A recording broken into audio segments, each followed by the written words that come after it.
Welcome in, everyone. I'm Jay Smith, and this is After Further Review. A little bit of a different setup again this week. Doing a bit of a remote broadcast, obviously, with the coronavirus concerns. Rebel Radio Studios shut down for the rest of the semester. So this is what we're going to go with. This is how we're going to rock things for at least a little while. But the show must go on. Lots to talk about.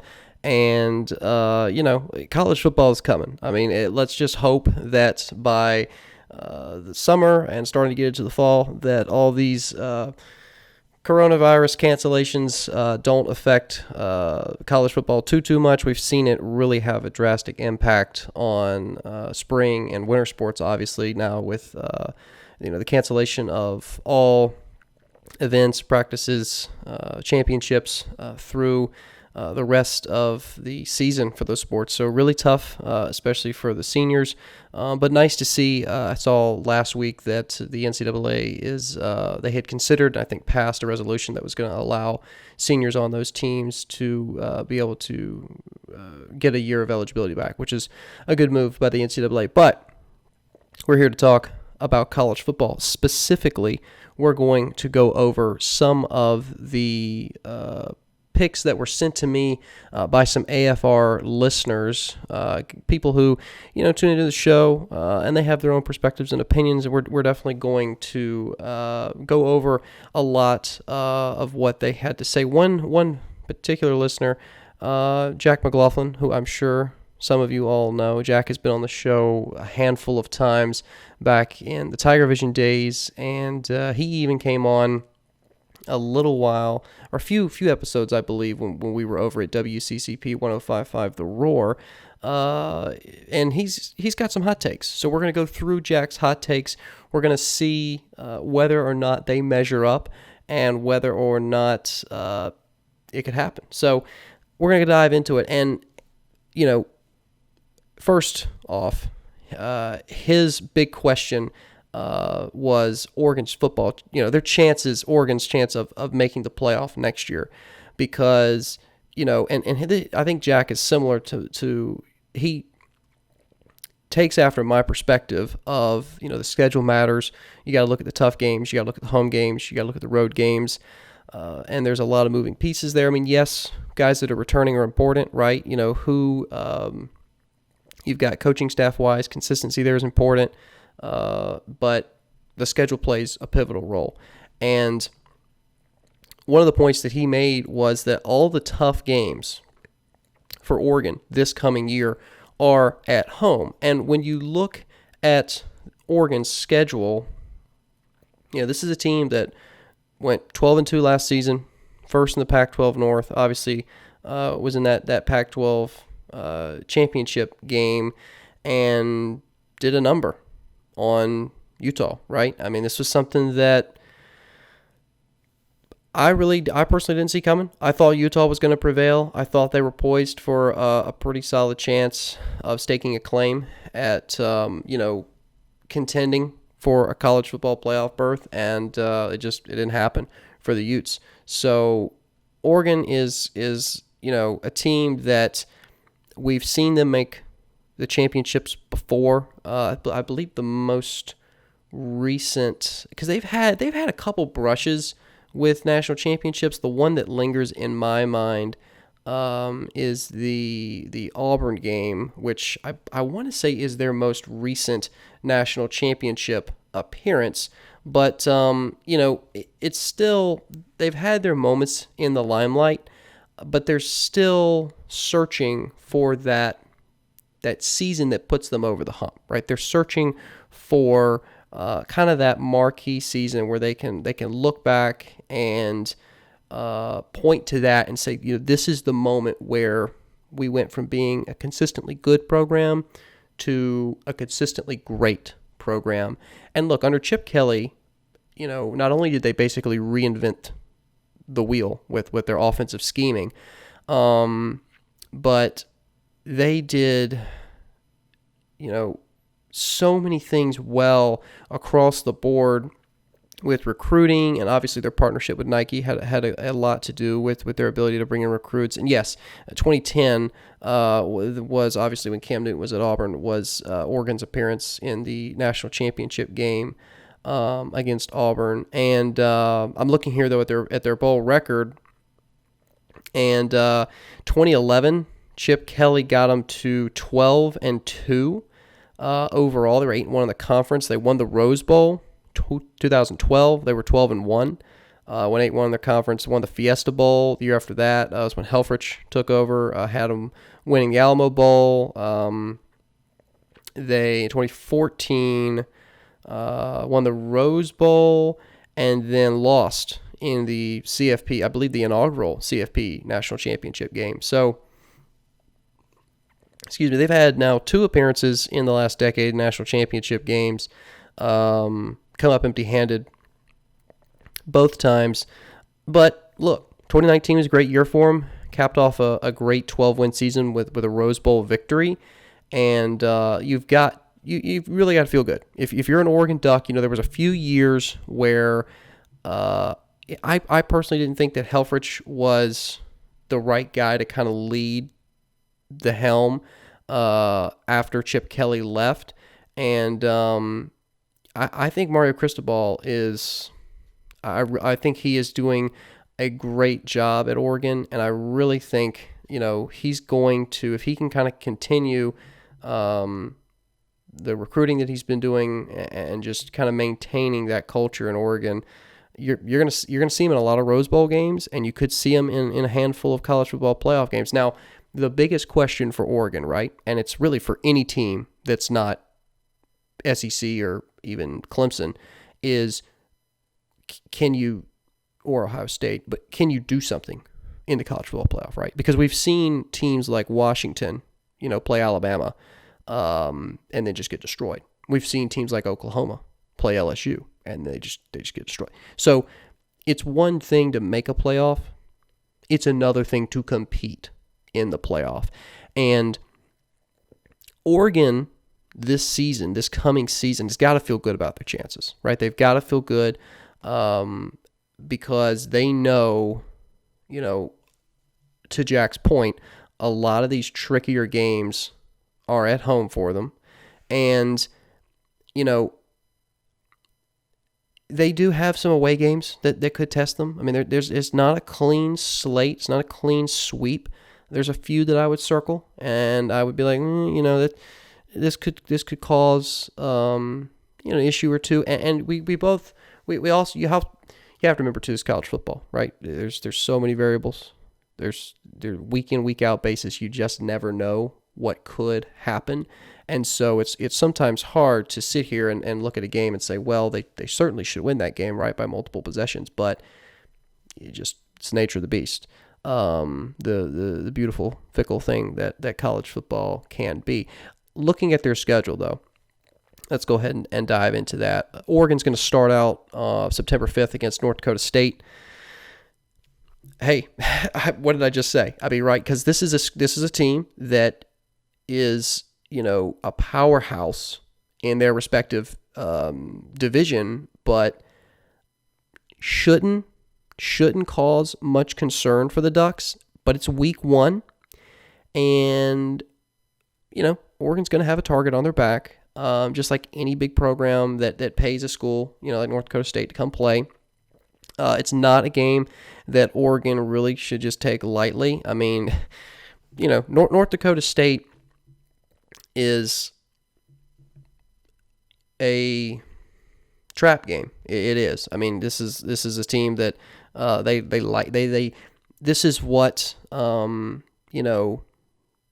schools like North Dakota State live for, is the opportunity to play a big time school in a big time conference and play spoiler. And you want to talk about a spoiler? You drop a game to North Dakota State week 1, you're out of the playoff. I mean, you're out of the playoff. It's over. Your season is over. And look, North Dakota State was 16-0 last season. And I know what you're going to say. You're going to say, well, that was because they weren't playing. Well, hey, it's still impressive. It's just like when Clemson was 15-0 2 years ago and LSU did it this past season. Yes, who you play is important, right? But at the same time, like, the act of going undefeated, no matter what division you're in, it's extremely impressive. It really is. It's extremely impressive, and I think with North Dakota State, it's a game that Oregon is obviously they're going to have to watch closely. Not sounding the alarm bells yet, right? I mean, obviously, most people would pick the Ducks in this game. I'm going to pick the Ducks in this game, but it's just something to think about because, all these types of games that are week one, it's you're kind of getting acclimated. Guys are, still kind of getting used to the system and everything. And you may see some mental errors. I mean, you may see some mental errors from Oregon. You see it from teams all the time. I mean, no team that I've ever seen has come out week one and just been a machine. There is always a marked difference in performance as the weeks go on. At least there should be. That would be ideal. And sometimes schools start out really hot, right? They start out strong, and then middle of the season they kind of peak, or they slump off a little, or they have this big game, right? They're building up to this big game. Maybe it's a big non-conference game. It's neutral site location, and they're putting all their eggs in that basket, and then they get that win, and then they just kind of slope off. So, not saying Oregon's going to do that at North Dakota State, but, and here's the big but, look at the next game on their schedule, Ohio State. That's the game you want to circle. Week 2, this game, I believe, yes, this is a home game for Oregon. Really interesting. I guess this is a home-and-home series. I'm not entirely sure, but I would imagine that this game will next year will be played at Buckeye Stadium. But nevertheless, this is the game you circle. This is the game you circle because look, we can talk all day long about what you need to do in order to get into the playoff, but the fact of the matter is, when it comes to making noise in the college football playoff, one of the biggest things is non-conference wins. And I think Oregon could make a statement here. They absolutely could make a statement, and they could definitely, all in week 2, they could be in the middle of the college football playoff discussion because Ohio State is a team that was in the playoff last season, lost a close game to Clemson. Some would argue, including myself, that Ohio State could and should have won that game. I think Clemson, in the end, did more to win it than Ohio State did to lose it. There were a lot of close calls. There always are in a game like that. You can, if the only thing you can come up with to salvage Ohio State in that scenario with the Clemson game is say, well, the calls weren't in their favor. I'm not going to listen to that argument. There were some things they did down the stretch poorly. Time management was poor. They just play calling poor. It multitude of things. But the fact of the matter is Ohio State has proven year in, year out in a fairly deep conference. So I would probably say it's the second deepest conference right now behind the SEC, the Big Ten. I feel like, Ohio State's pretty much proven that they're a perennial year in, year out playoff contender, much like Clemson. I mean, they're consistent, and you expect them to be in the mix. You really do. You expect them to be in the mix. And so if you're coming in week 2 and you're taking on an Ohio State Buckeyes team at home, you're circling that game. Absolutely you are. Right now in the offseason. And you've got to make sure you've got to take North Dakota State as seriously as you're going to take Ohio State.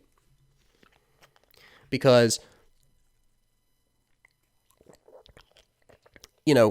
if you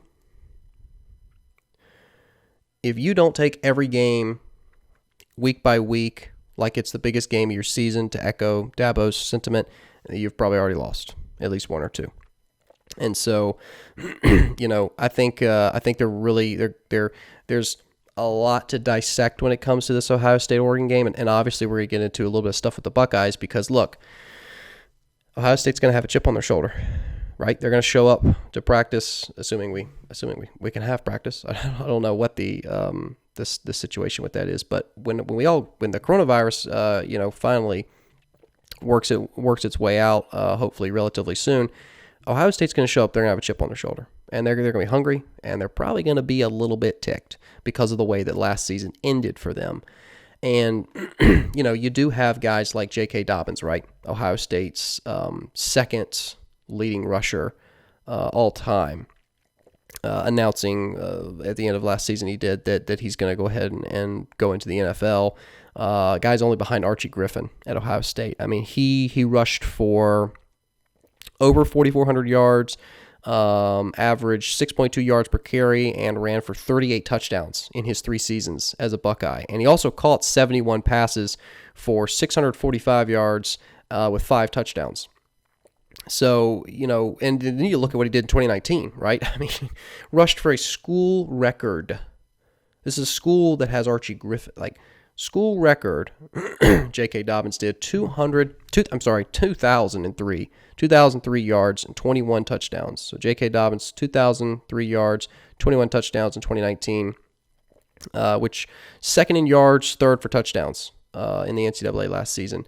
And obviously he finished 6th in the Heisman voting. And I think Todd McShay has him at a first-round pick right now. I believe he's kind of at the end. I think 31st possibly. But that, make no mistake, right? Dynamic guy.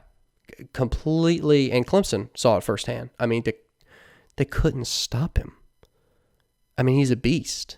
A freak of nature. He really, it was. I mean, it was just incredible to see what damage he could do to not just a defensive line, but a defense. I mean, the linebacking core, the secondary, everyone had to contend with Dobbins and his playmaking ability. So Ohio State's losing, a few guys in the NFL. Some of the stars are graduating, but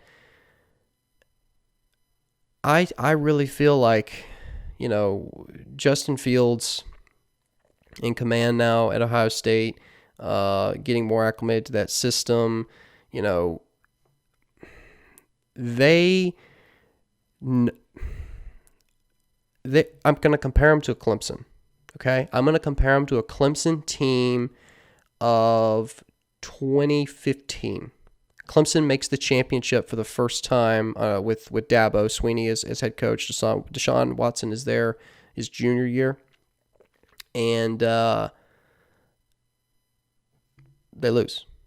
Obviously, they come back the next year and win, but that initial loss, right? And Ryan Day, this is Ryan Day's first loss as a head coach at Ohio State.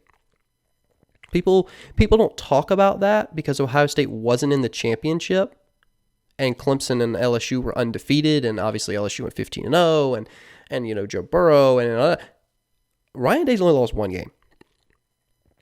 Okay? He's only lost 1 game. Say what you want about Ohio State. I'm no more a fan of him than most people.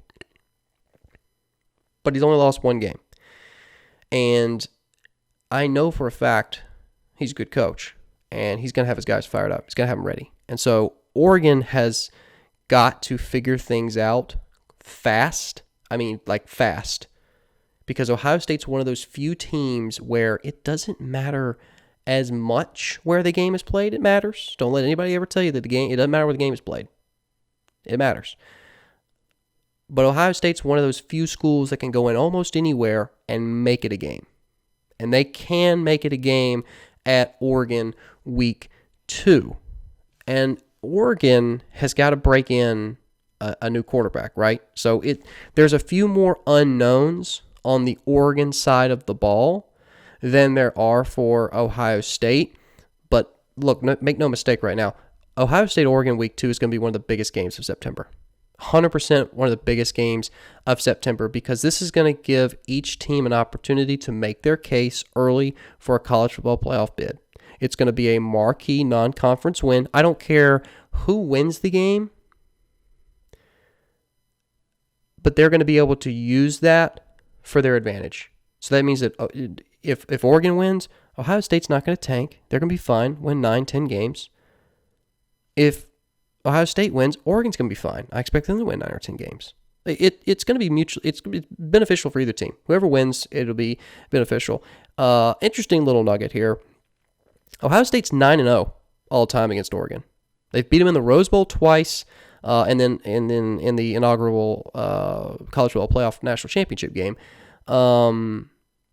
So the most recent meeting, I believe, is January of 2015. So well, it'll be about 5.5 years once we get to September of this year, 2020. So I don't really think that, there's no guys on the roster that are still around from that 2015 game. So I don't think it's going to linger in the players' minds. I don't think they're sitting there and be like, oh, we got to get back. We got to get back at Ohio State because they beat us in the national championship. I don't think that's going to be a motivator for the Ducks. I don't, personally. Now maybe Cristobal is using it. Maybe I'm sure somewhere at some point he's been like, guys, we're 0-9 against Ohio State. What's the deal? And motivate him, he should, right? Because they for the first time, and this is why, and I know I'm going off on a tangent here about this game, but I get excited when I look at this kind of matchup, because this is a game between two teams that are realizing how great they can be year in and year out. You've got an Oregon team that's been so close for so long and been in the hunt and then was out of the hunt, and now they're back in the hunt, and they've got it. They get this game, and they're in a good shape, really good shape. Ohio State, they can probably afford to drop this game, in all honesty, as long as it's not in particularly ugly fashion. I think they can drop this game, and it not kill their chances, but it's going to help them. It's absolutely going to help them. And I think this is a really intriguing matchup between Ohio State and Oregon. And hard for me to pick a winner. I mean, it's really putting me on the spot here. But if I look at what Jack was talking about here, where he feels like Oregon stands a really good chance, and he was saying one of his points was, even that one loss to Ohio State, assuming they lose that game early in the season, if Ohio State were to win out, right, that wouldn't be a bad loss for Oregon. And a possible Pac-12 championship with that name recognition, more than Utah, because let's be honest, okay, Utah is not USC. They're not USC.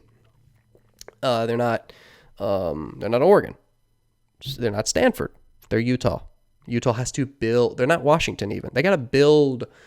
I'd say Utah is probably the fifth or sixth most recognized team in the Pac-12. They're in the middle of the pack.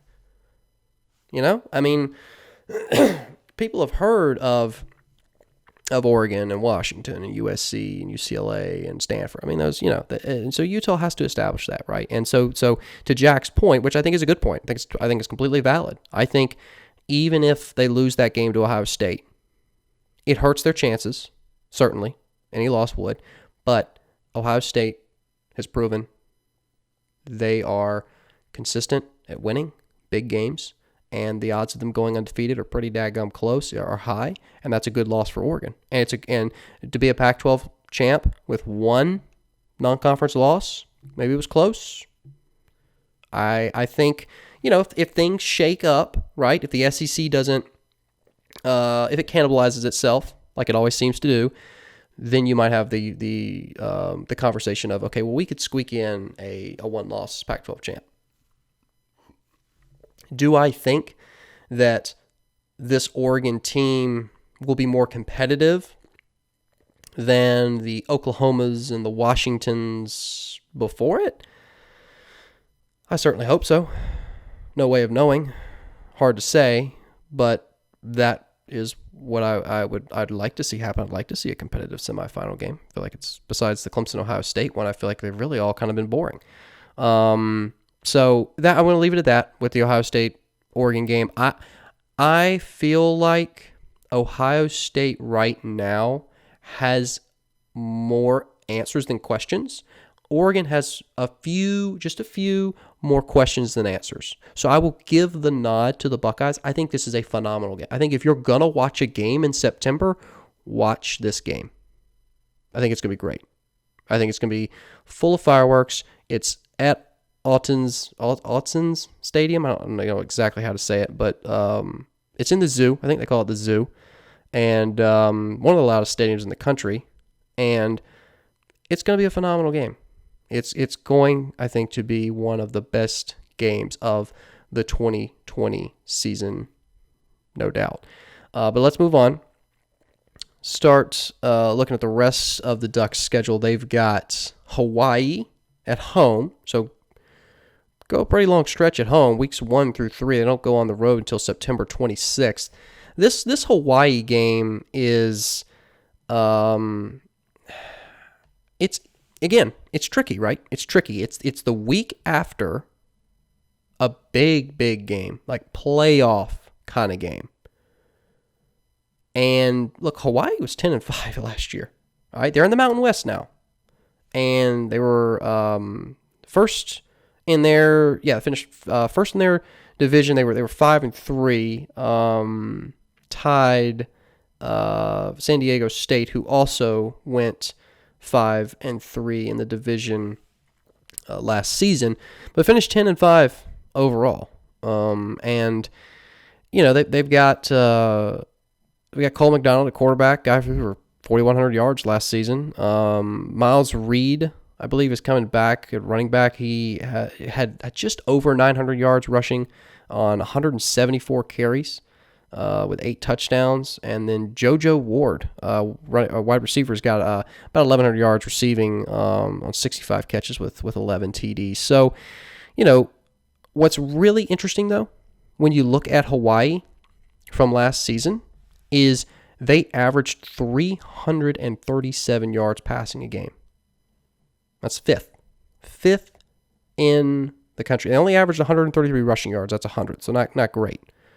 But fifth in passing yards, right? So hang on to that number, okay? Because Hawaii, fifth in the country in passing yards. If you look at Oregon and you look at their team rankings, right? And you go, okay, what do they allow when it comes to passing for the Ducks for 2019? You've got to, let's see, scroll down. I got a list of every school in the country in front of me here. There they are. Oregon allows 222. Which it's not giving me a number. I'm surprised it doesn't have a number. It's funny. Clemson is first. Clemson averaged 138 yards given up of passing. Oregon is a good ways down. I'm gonna guess and say they're right next to LSU. If that means anything, because LSU averaged 221. But Oregon, gave up 222. So that's the number that you need to keep in your mind, is that Oregon, on average, gave up 200-ish yards passing. Well, Hawaii's averaged 300 plus. Even if you take the middle of those two values, that's still almost 300 yards passing. That's like 270. So Hawaii might be able to put up some points on the Ducks if they're able to pick apart their secondary.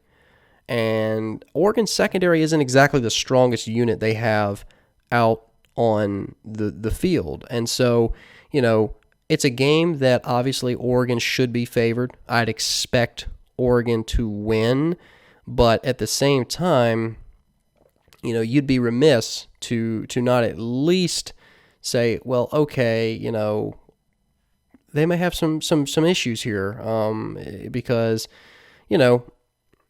Oregon's secondary. I'm looking here right here at the roster. They've got let's see who's returning. I'm looking right now at the years. They've got 2 upperclassmen safeties.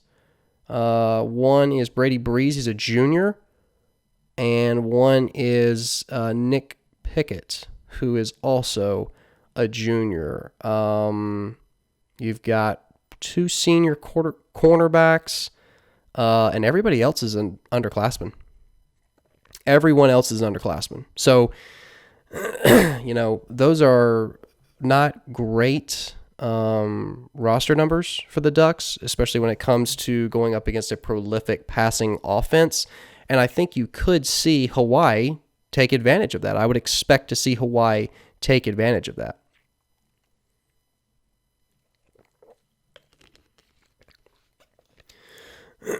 So, again, when you look at this game, I'm going to give the nod to Oregon.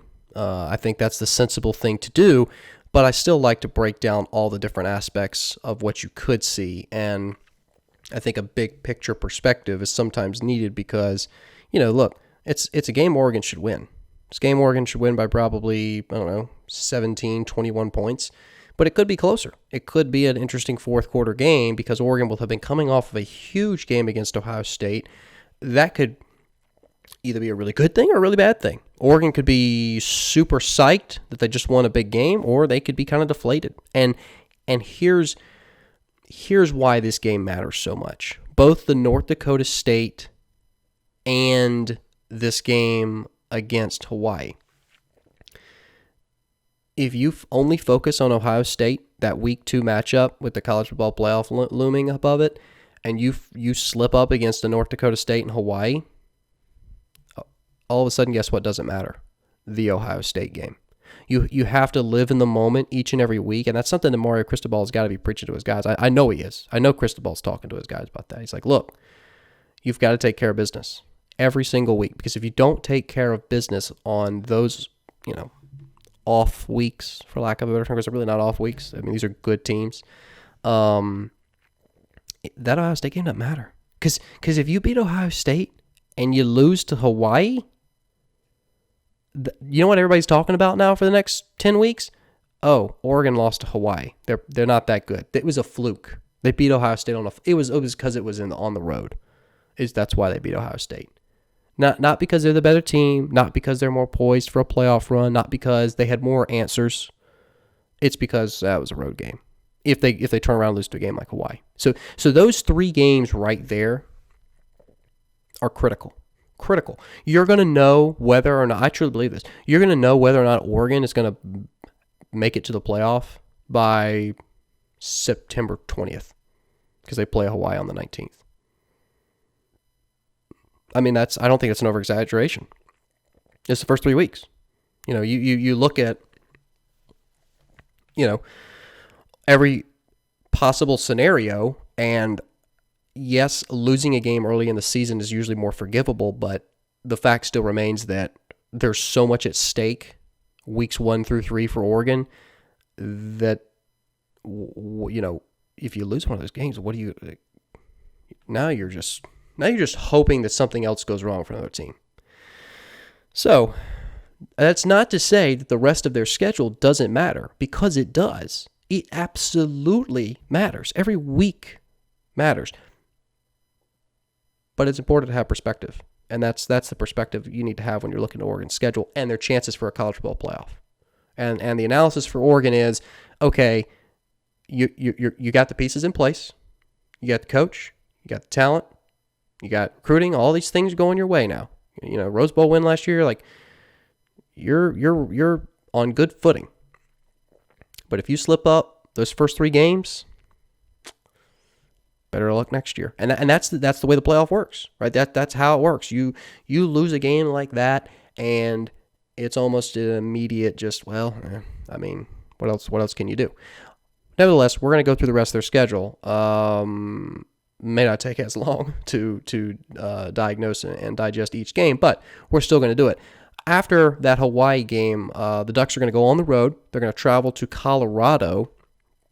And, Colorado's a team that really has struggled as of late. They were 5-7 last year, 5th in the Pac-12 South, pretty much near the bottom, down there near Arizona, who I believe finished 4-8 overall. The only Stanford and Arizona finished 4-8, and were the only schools with a worse record in the Pac-12 than Colorado.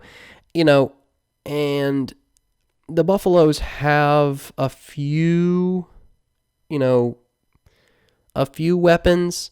Steven Montez, quarterback, threw for about 2,800 yards last season. And Alex Fontenot, running back, rushed for almost 900 yards, 874 total yards on the ground. But their leading receiver, let's see if I can say this correctly, Laviska Shenault Jr. only had 764 receiving yards. So not the greatest numbers. And it's just, a problem that a lot of schools are plagued with, which is just kind of an inconsistent offense. Montez doesn't always have the greatest protection, and Oregon, I expect, is going to take advantage of that. They're going to probably blitz a lot, probably get a few sacks. It'll be their first road game. This isn't going to be like a true nitty-gritty tough test, I don't think, on the road for the Ducks. I would look at a game later in the season for Oregon, like maybe I don't know. Well, I'm looking at their away schedule, and it's not looking that tough. They got Cal on the road, Arizona, Washington. Yeah, so maybe this is this. Maybe it's as tough as it gets for the Ducks on the road. Wouldn't be a bad thing for Oregon. But nevertheless, I think they're going to get through this game unscathed. And again, to play hypotheticals here, I'm gonna have them lose Ohio. I'm gonna have them lose to Ohio State, but I'm gonna give them the wins against North Dakota State, Hawaii, Colorado. So at this point, they're 3-0. They're 3-1 with the loss to Ohio State. 3-1 going into Week 5 against Washington back at home on October 3rd. And Washington Huskies, team that was 8-5 last season. They were second in the Pac-12, the very crowded Pac-12 North. You had Oregon at 8-1, way up here, and then you had Oregon State, Cal, and Washington all down here at 4-5. So it was very crowded, right near the top, but not at the top. Big difference, and huge difference in 8-1 in conference play and 4-5. Like, let that sink in. I don't even think and I have to look this up. I'm going to actually look this up right now. I don't know what the disparity was in the ACC last season in terms of Clemson versus everyone else. So let me see if I can pull this up. ACC, Atlantic Coast. Okay, you had Louisville. Louisville's 5-3. So you had a 3-game disparity. And for the Pac-12, you had versus Clemson's 8-0, obviously. For Oregon, 8-1, is a 4-game. 4-game difference. Just let that sink in. In the Pac-12 North, Oregon had 1 conference loss. Every other school had at least 5. Washington State and Stanford had 6. And the South wasn't much better. The South had Utah at 8-1 in the conference, USC at 7-2, and then UCLA, Arizona State at 4-5. I mean, it was just ugh. Really, it was only Oregon and Utah that made any noise last season. USC had, an 8-5 year, but not a good look. Not a good look for a conference that's struggling to maintain its relevance in the national spotlight, continue to cannibalize itself like this. Because, look, it's not the SEC. All right, you don't have an Alabama, LSU, Auburn, Georgia, Florida. I mean, I just named 6 teams that are perennial contenders for a championship, and you don't see that. And I think when you get to the crux of an argument about who's got the best conference, the SEC comes up so much because there's so many schools year in, year out that can make a bid at that conference championship. And right now in the ACC, it's Clemson. That's it. It's just Clemson. And the Big 12 has a little bit more of a, it's Oklahoma or Texas. Maybe every once in a while, Baylor, TCU get pretty good. West Virginia was good there for a little. It comes in spurts, And then the Big Ten, you've got your Ohio States and your Penn State, maybe Michigan, even though they haven't really been able to get over the hump for what feels like forever now. Wisconsin is kind of always there hanging around. You got a Minnesota. Now we'll see. We'll see what happens to Minnesota. That's the big question mark in the Big Ten this year is Minnesota. What's going to happen to the Golden Gophers? And again, when you look at the Pac-12, you're like, well, you don't. I mean, Washington was great, and now they're going 4-5 in the conference, and now Oregon's back up, and USC's kind of always there in the South, but it's sometimes it's Arizona was pretty good for a while. Now it's Utah, and then it was UCLA, and so the Pac-12 doesn't have as many perennial year in year out contenders, and so I think that's why they get a lot of flack. And so, it's important. It really is. It's important that Oregon distance themselves from those schools. And that's not to say Washington isn't a good team. That's not to say Washington can't give Oregon a good game. They absolutely can. Anybody can give anybody a good game. It's college football. It's anarchy, chaos. But if Oregon wants to continue, right? If they're 3-1, or even if they're 4-0, let's say they're 4-0, and they want to continue to improve their chances of making a college football playoff, they know they've got to impress that committee week in, week out, and that means destroying a team like Washington, who comes to town. I'm talking like 3 touchdowns, like 3 touchdown differential is what you should be going for at this point. You're talented enough. You got the talent. Home game, like. It's possible. It's possible for it to be a 3-point game, but it's also possible for it to be a 23-point game. So, I think Oregon wins this game. I think at this point in their season, they'll have enough answers to the questions that are lingering right now that they may not have had when they're playing Ohio State. Right at this point, they're going to have 2 more games under their belt. Week 5, or almost halfway through the season, they're going to have answers. They're going to feel comfortable. At least I'd hope they would, because if they don't by that point, then they're in trouble. Moving on, we got Cal on the road. That's week 6 matchup, October 17th. And, this Cal team is tricky. It's really tricky to diagnose Cal because as someone who saw Cal play in person last season when they played Ole Miss, came here as a ranked team and beat the Rebels. I'm trying to remember what they were ranked at the time of that game. I believe it was in the top 20, I want to say. I'd have to look up what they were ranked during that game. But nevertheless, they kind of floated on the bubble, right? They floated on the bubble. They ended up 8-5. Part of that chunk in the in the Pac-12 North that went 4-5 in conference play. Picking out that Ole Miss game, not to say that was an impressive win, because we all know that the Rebels finished 4-8, but they were a difficult team to kind of pin down. They were, because they'd have, drives that were just textbook. They just moved the ball down the field, imposed their will on the other team, right on the Rebels. And then there was just also quarters where you're just kind of like, wow, they just have completely stalled. And Cal, I just don't know really if they're going to have enough pieces in place to contend with the firepower of Oregon. I'm not, again, Cal is a good middle of the road team. They really are. I mean, this is an 8-5 team I wouldn't want to play, if I'm being completely honest with you. You look at this 8-5 team, and you look at Virginia Tech, who was 8-5 last season. I'd rather play Virginia Tech or Louisville. Louisville was 8-5. I'd rather play Louisville. I don't think I'd want to play Cal. That's just my opinion.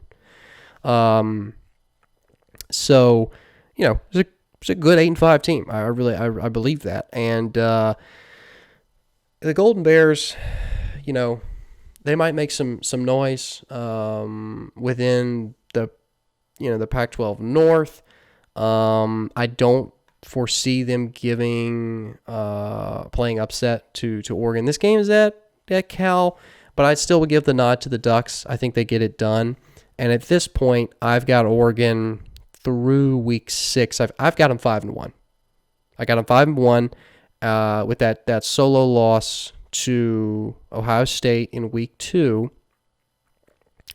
And at that point, things really, really open up for the Ducks. Your next 3 games are Stanford at home, Arizona on the road, USC at home.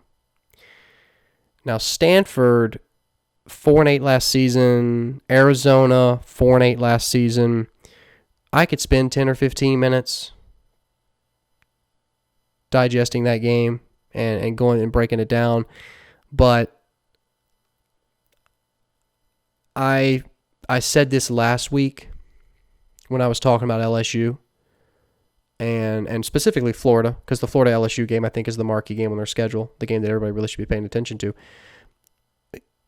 If you've gotten to midway through that season and you're 6-1, or I'm sorry, you're 5-1 or 6-0, you are likely to be in the college football playoff discussion, and you should have an eye on the prize, right? You should be able to say, all right, we're halfway there. We're in pretty good shape. We need to take it a week-by-week basis. And that's why I feel like Stanford, Arizona will give no trouble to the Ducks. The Cal game, the Washington game, even the Colorado game, I'm like, well, break it down a little bit. Talk about it. There's a possibility, but Stanford, Arizona, I don't see it. I don't see it. And unless there's just a radical change at Stanford or Arizona this coming season that I don't know about, I'm giving Ducks the wins both those games. I am. And so that would put them at 7-1. And then you've got USC November 7th. And, the Trojans were 8-5 last season. They've got a doozy week 1. They got Alabama week 1 on the schedule in a neutral, I believe. Is that game in Dallas? Yes. Yeah. It's at AT&T Stadium. Yeah, Jerry's World. But after that, they got New Mexico, Stanford on the road, Arizona State, Utah on the road. That's a tough one. Probably going to drop that game. Cal, Arizona at home, Arizona on the road, Colorado at home, and then Oregon. So you'd look for USC to be, I'd say, maybe 2 losses. They're going to drop Alabama, and they're going to drop Utah. They could lose to Cal. They could lose to Colorado. And maybe they will. But, USC, the way USC's been the last few years, so unpredictable, I'll give them 3 losses. So at that point, USC's probably got 3 losses, and they're probably already out of the conference championship picture, certainly out of the college football playoff picture. And so Oregon, I think, they're going to have the momentum. They're going to have the eye on the prize. They're going to have a single loss or no losses. And I think they're going to be able to get that done at home. At home helps Oregon in that scenario. And then you finish 3 games left. You got Arizona State at home, Washington State on the road, and then Oregon State. Civil War ends the season on the road. Arizona State is a really interesting team because it was a 4-5 squad in the Pac-12 South last season. It was 8-5 overall. And Herm Edwards, you never underestimate Herm Edwards. You talk about a guy that plays to win the game. That is Herm Edwards. And so, I think Arizona State, a team that was 3rd in the Pac-12 South last season, they've got one upperclassman quarterback that they're pretty much putting all their hopes and prayers on, Dylan Sterling Cole, who is a junior, and they got 3 freshmen behind him. Trenton Burgett, Jaden Daniels, and Ethan Long. So if Dylan Sterling Cole gets injured, and Joey Yellen. They have 4 freshman quarterbacks and 1 up. So Arizona State, they might not be good this year, ladies and gentlemen, but next year they may be, they might start making noise, because this is a transition year for Arizona State. It is. I don't expect them to go above 500. It's just there's a lot of pieces that they're replacing, and it's you look at the other positions like running back and wide receiver, and yeah, they have a lot of new guys. They got a lot of fresh faces, which you'd like to see, but at the same time, you can't rely on like your senior wide receiver, Brandon Aywick, to carry your entire offensive production. I mean, you gotta hand the ball off eventually. You got you got 2 upperclassmen running backs, and Eno Benjamin, who's a junior, and then Isaiah Floyd, who is a junior. So, it's going to be interesting for the Sun Devils this coming season. That being said, I think Oregon gets the win there. It's a close game. I'd say it's within 10 points, even though that game is at Oregon. I would expect a close game. Washington State is tricky.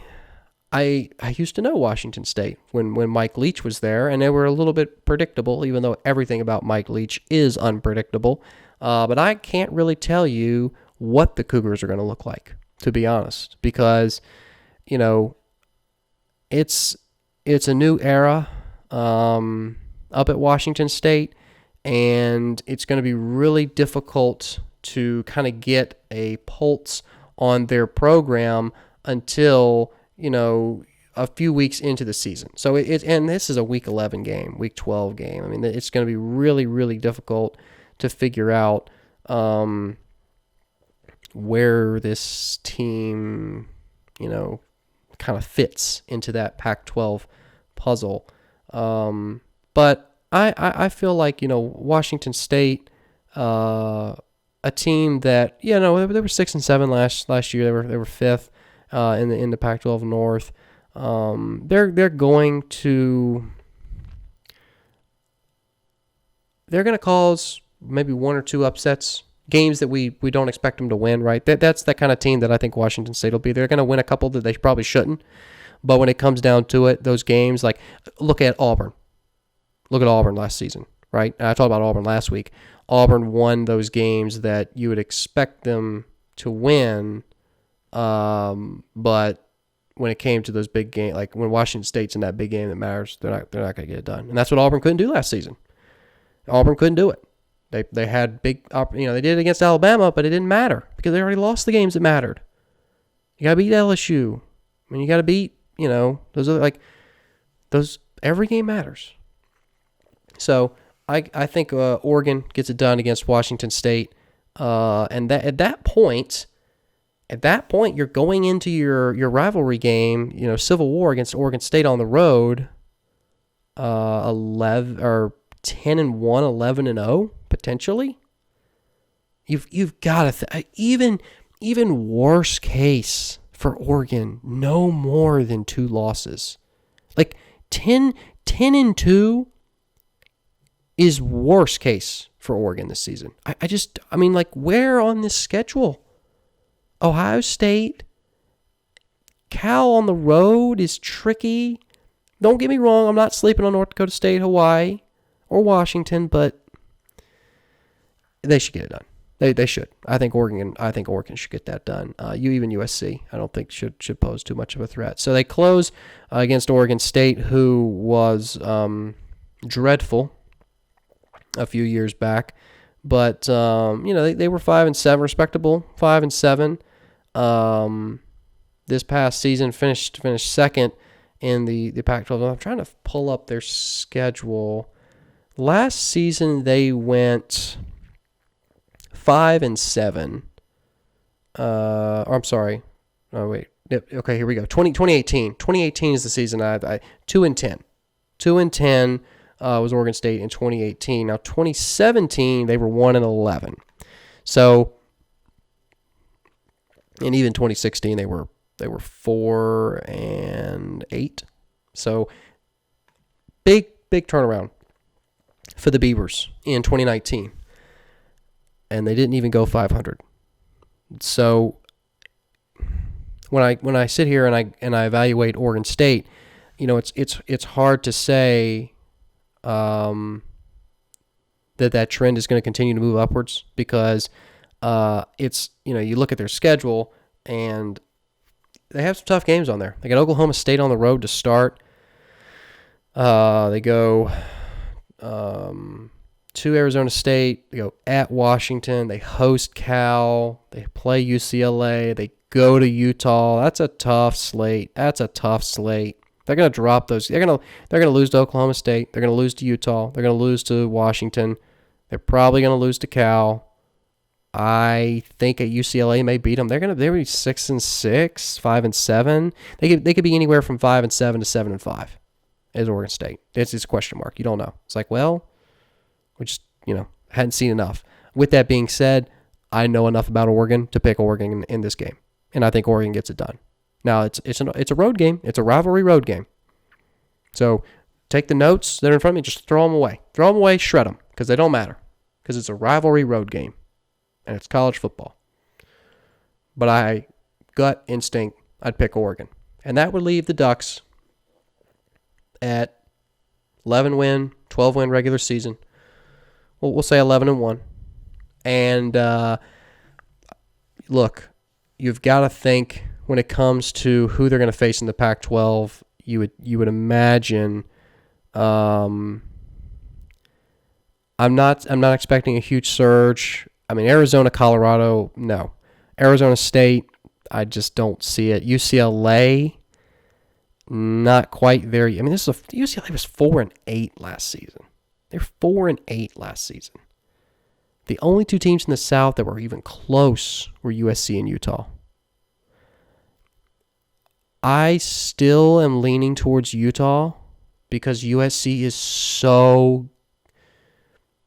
They're Michigan. They're the Michigan of the Pac-12. They're so good at building up your expectations and then just dashing them because they just utterly fail at the most winnable game. So I would say they're going to face Utah. I do. And look, they beat them last year. So I think if Oregon gets the Pac-12 championship, I think they can take. I think they'll have already played. Look, on their schedule, they'll have already played USC. So even if they get back to the Pac-12 championship and it's a rematch, I think they can beat them twice in a row. And with Utah, right? They beat them the year before. So I think Oregon is in a great. I think they're in a great place. And Jack's point is completely valid in that the loss to Ohio State now way back in week 2. Oh, that looks good. That's a good loss. A 12-0 or 12-1 if they get to the conference championship. Like if Ohio State drops a game, like that's still a good loss. That's a top 5 loss right there in terms of Ohio State's ranking. They're gonna be a top 5 team. Ohio State is by the end of the season. So interesting discussion related to Oregon's schedule, and to be honest, it's really, there's a lot of contingencies, right? There's a lot of things that have to happen for the Ducks, to be competing in not only their conference but also in the conference in the college football playoff rather. But I think this is really a year where they can get it done. I do think that is possible for them. And we'll just have to see. A lot of unknowns, a lot of question marks, but it's totally within the realm of possibility.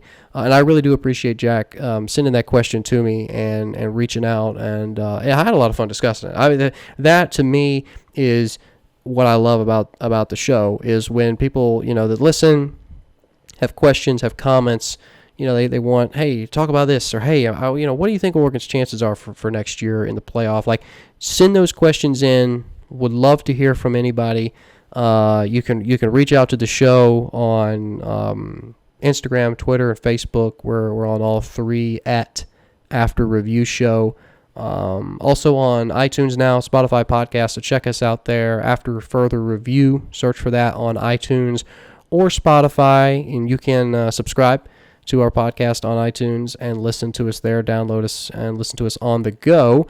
But yeah, absolutely. We're gonna try and get it through this coronavirus. It's really been a very interesting last couple of weeks. And again, these shows are going to be remote for the rest of the semester. We will not be back at Rebel Radio Studios for the remainder of the semester. Ole Miss announced today that that stuff will be online for the rest of the semester.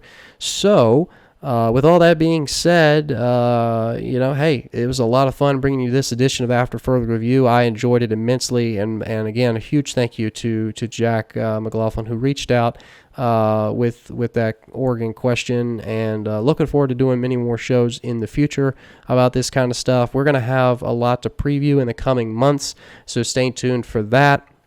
Again, check us out on iTunes or Spotify. You can just search After Further Review, subscribe to the podcast there, or tweet any questions, comments you got about show content you'd like to see at After Review Show on Twitter, Instagram, or Facebook. But that's been it. That's all the time I've got. Appreciated you tuning in and listening. Hope everyone has a great evening, and stay safe out there. No coronavirus is what we're hoping for, and hopefully this will all blow over soon. So this has been After Further Review. Really appreciate you listening. We'll see you next time.